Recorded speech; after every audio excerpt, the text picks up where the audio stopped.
Now, some challenges for you. Jot these down. I'm going to go through them very quickly now as we rush to a conclusion here in about 13 minutes.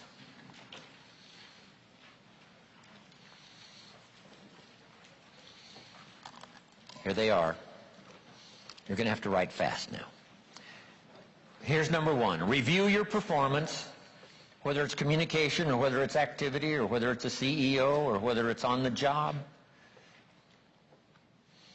Here's what my father said, a seminar in a sentence. I wish he was here to give it, but since he's not here, in his honor, I will give his seminar in a sentence. Here it is. Always do more than you get paid for to make an investment in your future. Now, some unions would argue with us on this, but that's my papa's seminar in a sentence. Always do more than you get paid for to make an investment in your future.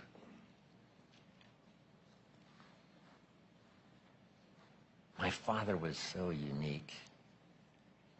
Papa said if it's raining, you can't fix the roof. If it isn't raining, it doesn't need to be fixed.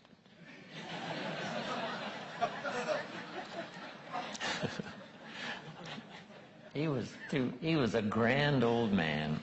Wow, this guy. So review your performance, your language with your children. Just go over that and say, have I been too harsh and too strong, and too stubborn? Should I learn to be easier, mix more compassion with the tough stuff I have to deal with? Yes. You know, prayer will help sometimes.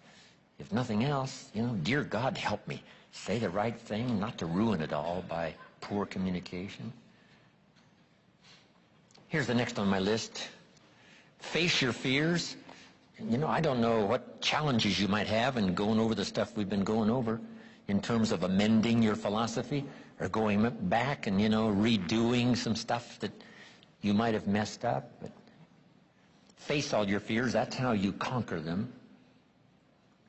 Don't dismiss them. Just face them. Say, here's what I'm afraid of. I wonder what I could do to change that. Here's the next one. Exercise your willpower to change direction. You don't have to keep doing what you've done the last 6 years if it's not yielding you the benefits you want. In the seminar I do for Jerry, my mentor helped me to review the last 6 years so I wouldn't repeat those errors the next 6. See, if you're a goose, you have no choice to do the next 6 like you did the last 6.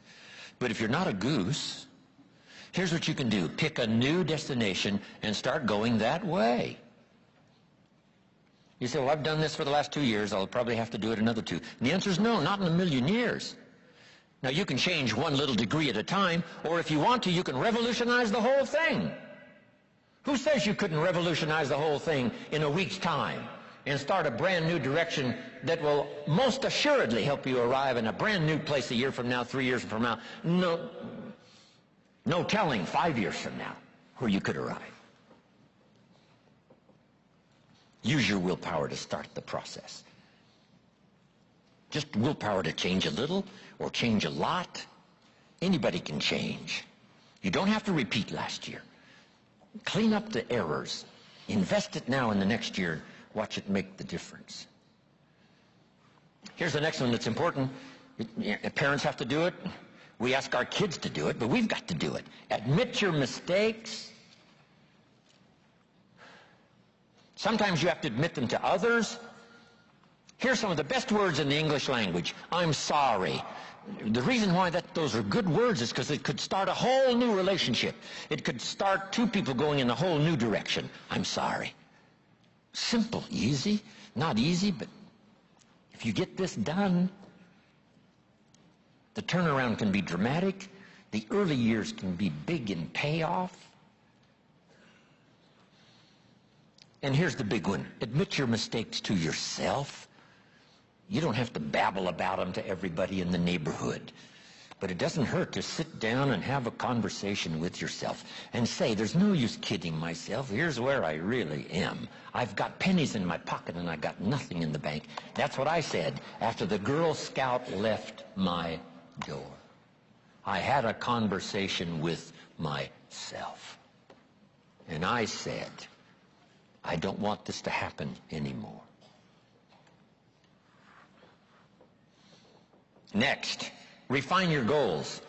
I don't know what ambitions you've had up until now, but this weekend would be a good time to start the process.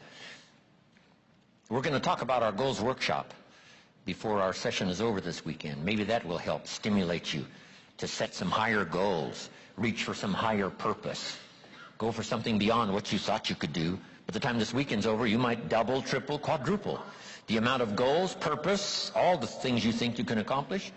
You could multiply that by 10 by the time we finish here on Sunday.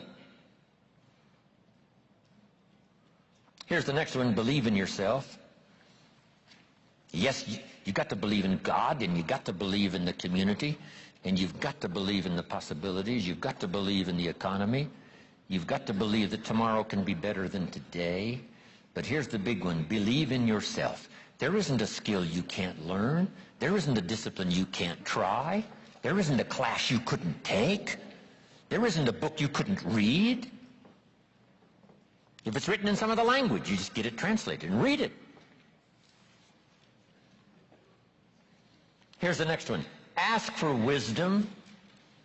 This is communication of the highest source. Ask for wisdom. Ask for wisdom that creates answers. Ask for the wisdom that creates faith to believe things are possible.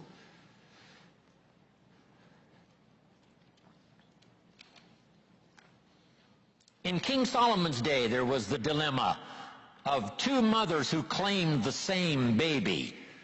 And the question was, whose baby is this? This mother says, it's mine. The other mother says, no, it's mine. Solomon said, bring me the baby. They brought him the baby, and he raised the sword. He said, I'm going to cut this baby in half and give one half to this mother and one half to this mother. And as he raised his sword, sobbingly, the real mother said, no, no, no, don't cut the baby in half. Give it to her, who was not the real mother. Solomon says, now I know who's the real mother. See, that is so wise. And the moment was such drama. But Solomon, the wisest of the wise, knew what to do to settle the deal.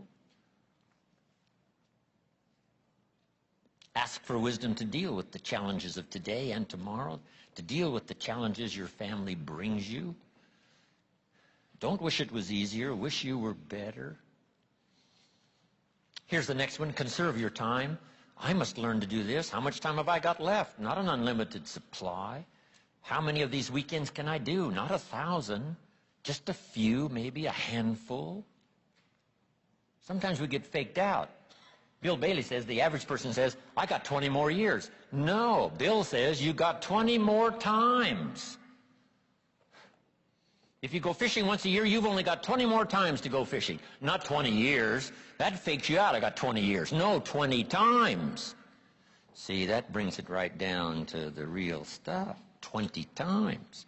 How many more seminars like this? Not 1,000. A few. Just a few.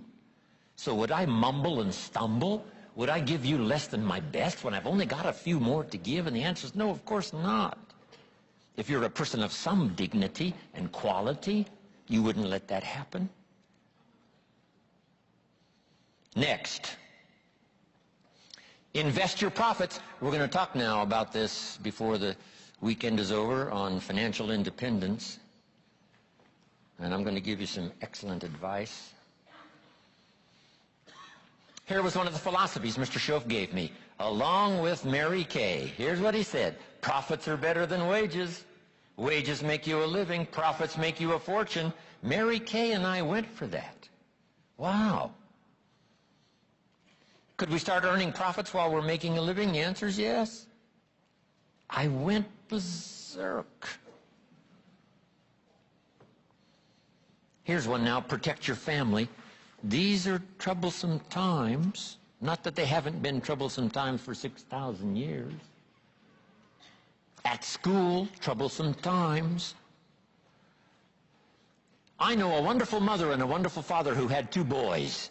In school, they went two different directions, and one became a model citizen and the other one went to jail. Wow.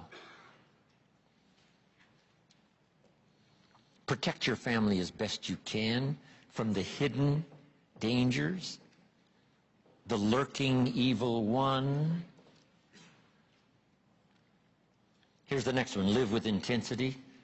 You might as well turn it up a notch or two after this weekend. Why not? Invest more of you in whatever you do. Be a little stronger, be a little wiser. Step up your vitality, contribution. Put everything you've got into everything you do, and then ask for more vitality and more strength and more vigor, more heart, more soul. Next, find your place. This one now is so important. If you just work on a job, find the best place where you can serve well. And sure enough, they'll ask you to occupy a better place. And if you keep doing the job well, the guy says, well, if I had a better job, I'd really pour it on. But I got this lousy job, so I just goof off. See, that's the philosophy of disaster. So you've got a lousy job. Do the very best you can. That's your best way out. Is not to do less than you could, but to do the best you can. With that philosophy, your life can take great leaps forward. Here's a Bible phrase that says, if you work on your gifts, they will make room for you. They'll make a place for you. Here's the next one. Demand integrity from yourself. You can't demand integrity from someone else. Integrity is like loyalty. You can't demand it of someone else. You can only demand it of yourself. Be the best example of loyalty, and you'll get some loyal followers. Be the best example of integrity, and you'll have people surround you that have integrity. Lead the way. Next. Welcome the disciplines. Can't give you much better advice than that, because disciplines create the reality. Disciplines build bridges, build cities. Disciplines. A well-disciplined activity creates abundance, creates uniqueness, productivity.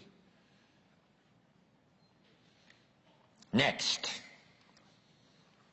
Fight for what's right. It's a fight we're in. The storyteller says, and there was great war in heaven. Wow, you mean way back there? Yes. 1/3 of the angels conspired. I asked Bill Bailey, how long do you suppose it took 1/3 of these angels to get together? Did they conduct meetings? I don't know. Bailey says the storyteller doesn't say. I said, then we're supposed to use our imagination. I don't know. It does say finally the great war occurred, and the 2/3 prevailed and the 1/3 lost. One of the writers of later scripture, here's what he said, I fought a good fight. See, that's extraordinary to be able to say. I fought for my kids, and I fought for what was right, and I fought for my good health, and I fought to protect my company, and I fought for a good career that would bless my family. I fought a good fight. It's good to fight. The encroachment. Opposites are in conflict, and we're in the middle. And if you want something valuable, you got to fight for it. Then this writer also said, not only have I fought a good fight, and I'll finish with this, and I got a much longer list, but maybe I can cover these at another time. He said, I fought a good fight, and I kept the faith.